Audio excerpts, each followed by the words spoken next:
પ્રયાગરાજ મહાકુંભનો કાલથી પ્રારંભ થવા જઈ રહ્યો છે। યુપી સરકારના અંદાજ પ્રમાણે 40 કરોડ લોકો સંગમ સ્થાન માટે પહોંચે તેવી શક્યતા છે।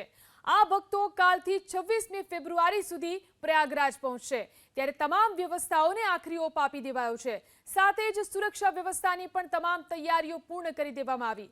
જ્યારે ગુજરાતથી 3 લાખથી વધુ શ્રદ્ધાળુઓ પ્રયાગરાજ પહોંચી શકે, આ મહાકુંભ માટે ગુજરાતથી 20થી વધુ સ્પેશિયલ ટ્રેન તેમજ અમદાવાદ પ્રયાગરાજ માટે ફ્લાઇટની પણ જાહેરાત કરવામાં આવી, જેનું વન વે એરફેરનું ભાડું 14,000 રૂપિયા છે, જે આગામી સમયમાં હજુ પણ વધી શકે છે।